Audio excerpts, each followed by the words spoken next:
Good morning, everyone. Welcome. I'm so glad that we could all meet today. And there's a special someone I want to introduce you to, and that is Miss Janelle Moore. And for those of you who don't know Janelle, can you give us a little background on yourself?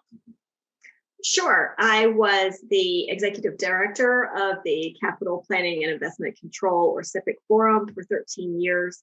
I've been a federal government contract holder and contractor for over 20 years. And I've been in this federal space for quite some time as an instructor and a practitioner.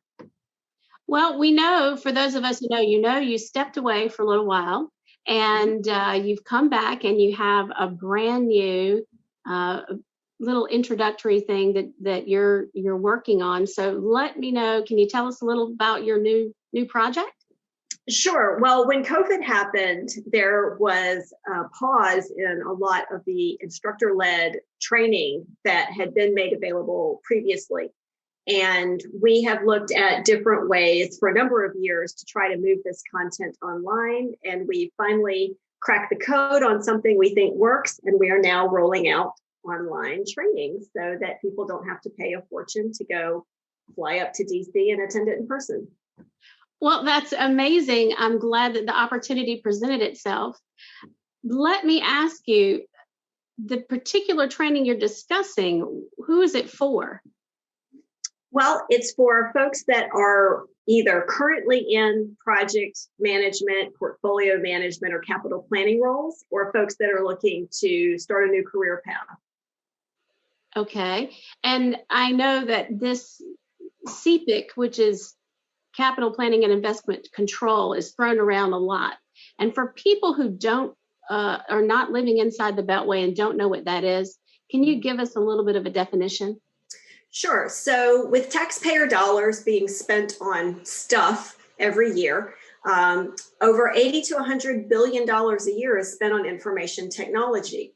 And how we go about managing that technology as a discipline falls into categories like portfolio, project, and program management, or capital planning, which is the planning of what investments you're going to buy, and then through the acquisition phase, how you go about buying them and putting them into use, and then continuing to justify the funding of those initiatives based on how they perform. Okay, well, what if you go into this and you're a college grad, are there a lot of positions available at this point?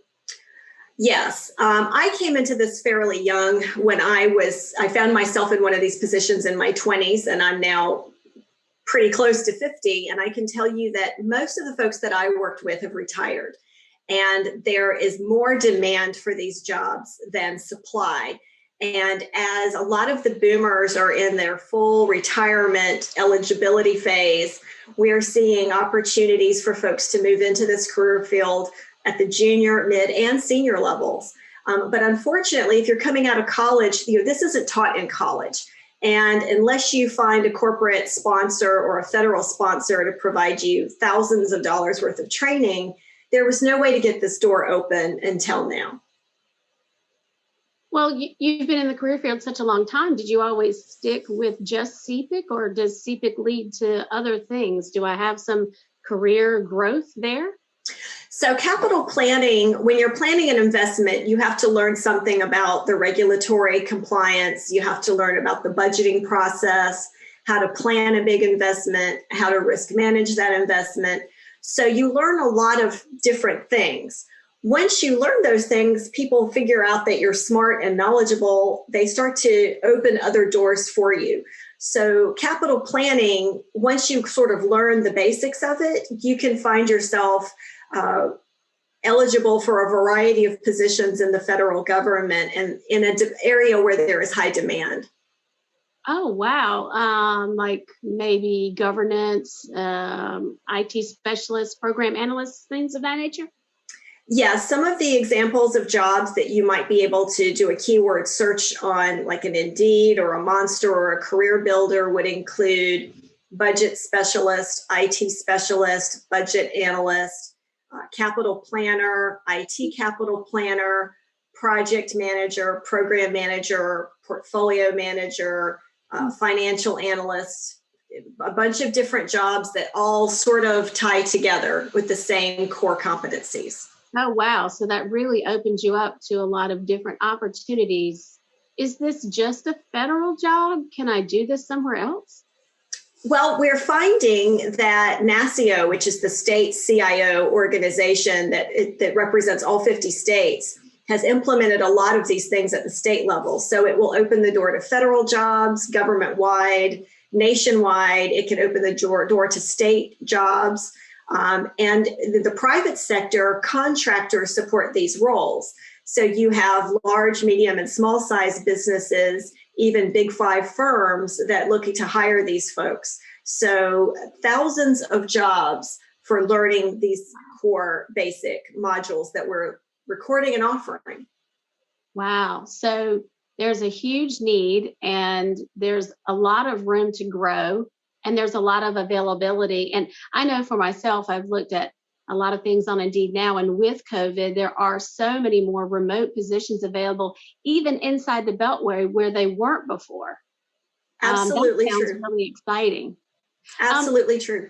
How about prerequisites? I mean, what do you have to know? What do you need? There really are not defined prerequisites, but some of the things that I think would translate if you have, an associate's degree or a 4-year degree. Do you have any customer service experience? Do you have experience with Microsoft Office, like Microsoft Word, Excel, and PowerPoint? Would you be willing to explore how to use Microsoft Project and Microsoft Visio? These are very common software applications that you find in the commercial or federal space.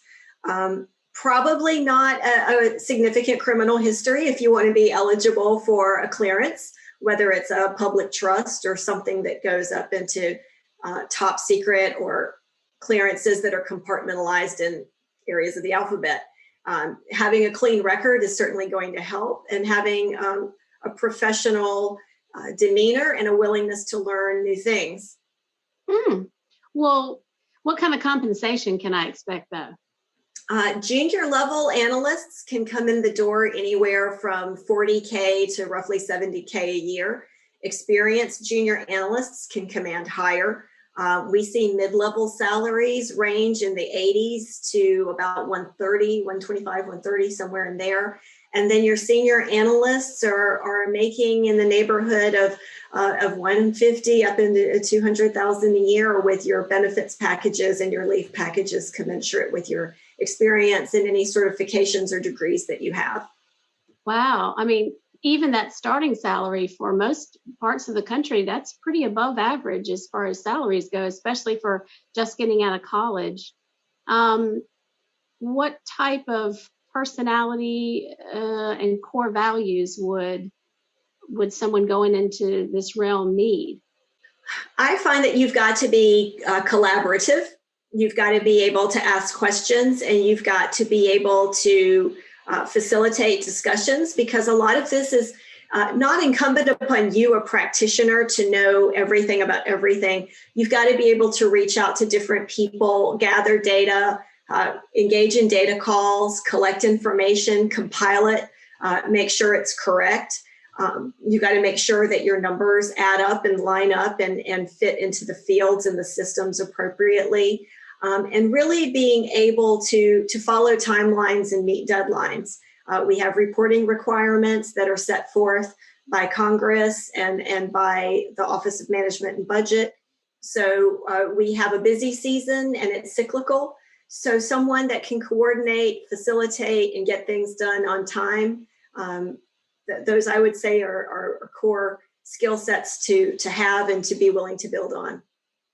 Well, that sounds good. And that's very reasonable. It's not out there, but I'm still kind of running into a question about access. I mean, even if I possess all of these things that we've discussed, I mean, how do I get the interview? I mean, is there a way that I can say, oh, well, I'm knowledgeable in these areas? I mean, how does that work? I have parallel skills, but I don't have anything definitive.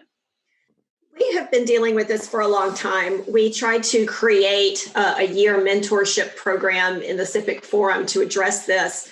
And what we found is that students coming out of college were so burdened with college debt that they did not have the credit or the comfort level to invest in thousands of dollars of education to be able to find some way to get those additional skills needed to qualify for the entry-level positions. These trainings that we're recording can come with printable, customizable certificates of completion that would allow someone to get a very affordable sort of crash course in these areas. Each module is less than 2 hours. Each module is less than $200. So you can get several of these modules under your belt at a time convenient for you, at a price point that works. Get a few of these, put these with your cover letter and your resume so that recruiters see that you have invested in your skill set. And then when you get in the door, get your government education provider or your corporate education representative through your HR department to help you fund more training. The goal is to get you in the door with these modules and to get you additional education in a way that you can continually get education, because there's new guidance every year and we have to update our skills every year. You'll be able to do the same. Oh, okay. That's perfect. So it's not like I have to, saddle up and do a whole nother year worth of subjects when I'm just finishing school or I'm in debt up to my eyeballs. I can actually just go in and do these things for a couple $100 each class. Yes. Under $200 for the lengthy ones that are, an hour and a half to 2 hours. But Okay. we have some that are helpful for entry level that would be like less than $20, just to help people get started and to get their foot in the door and to help get them credentialed. Okay, great. So that gives a wide range of options for them to go in and get that exposure. Well, so what do we do next? How do I find out where you have these new programs? You can visit our website at www.zenfederal.com. We have a list there, and as we get the recordings posted online, we will have links and pathways to get you there, and hopefully some discount and promo codes on top of that. Fantastic. And for anyone who is not aware, we also have a bunch of social media apps that you can connect with us through and ask questions and reach Janelle. We have all kinds of packages available. If you are a hiring manager and you want to get your staff up to snuff, we also have that option as well. So you can follow us on LinkedIn, Facebook, Twitter, Instagram, and YouTube. So I think we've covered all the bases. I thank you so much for your time today, and good luck with the new venture. Thank you, Christy. It was a pleasure.